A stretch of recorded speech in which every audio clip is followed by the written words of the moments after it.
Well, let's take a look at the markets now, and we move first of all to Kenya as usual, and looking at the NSE 20 down for the 10th day in a row there. So that market has shown strong gains since the beginning of the year, and in the post-election satisfaction, if you like, in the market, probably a lot of profit taking and movement down in the market. So it's been a bit volatile in that sense. And then looking at the shilling, as we've said, that has been tended to be more stable, just a slight shift there at 83.8. Well, let's go now to the Kenya market update with Rufus Mwanyasi, who is an independent analyst. Rufus, let's start with that number. It's not a run that I can remember recently. 10 days in a row, the NSE down.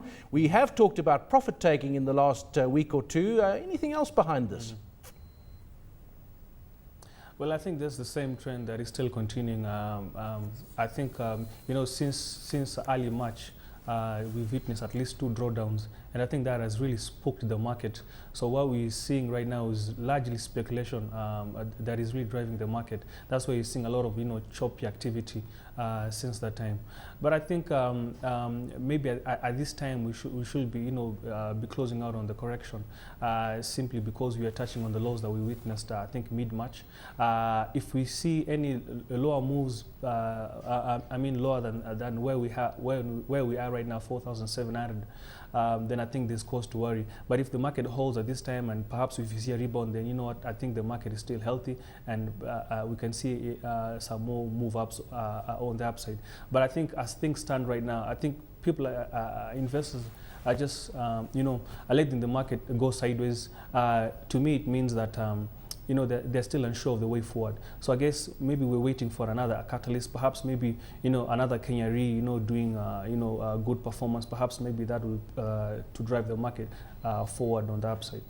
Well, let's talk about Kenya Re. We talked a bit yesterday about people buying that share in expectation of good earnings. They announced the full year earnings, and then of course, because they were good, people wanted to take money out of the share. So the share actually fell yesterday. Yeah, it's true. Well, particularly for that stock, what has been happening is there's been a bit of an overstretch in terms of the price movement year to date. So I think the kind of correction that we saw yesterday was, partly a profit-taking move by the investors. I think going forward, I think it's a very solid stock. The numbers are quite impressive, and I think going forward, we might just see maybe a slight correction in the interim, but I think in the long term we're likely to see that particular stock recovering and moving on ahead. Yeah, and it was useful, just while you were talking there, we flashed up on the screen the 1 month performance of the share, and that's 9% up on the month. So one has to take a long view with shares like that. And then the other share we were talking about yesterday, with improved business from Tanzania, was East African Breweries, and that was up.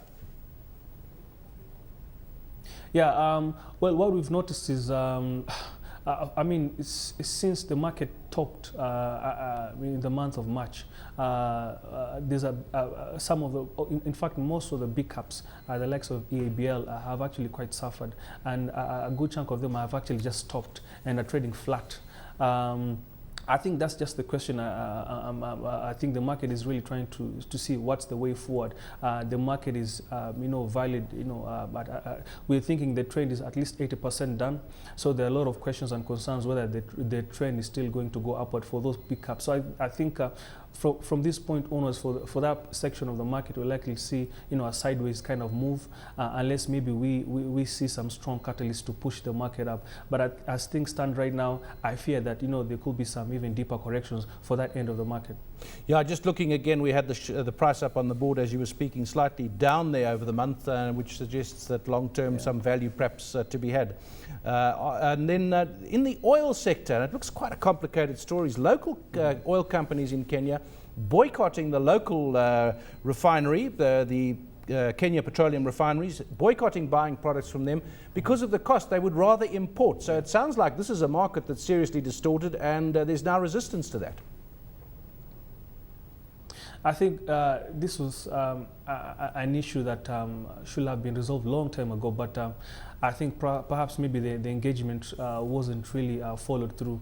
But and as we see right now, yes, the oil marketers have a reason to speak out about the high cost of the oil, and I think it's because of the inefficiencies, because that's one of the main reasons that they don't want to deal with the main refinery because of the inefficiencies.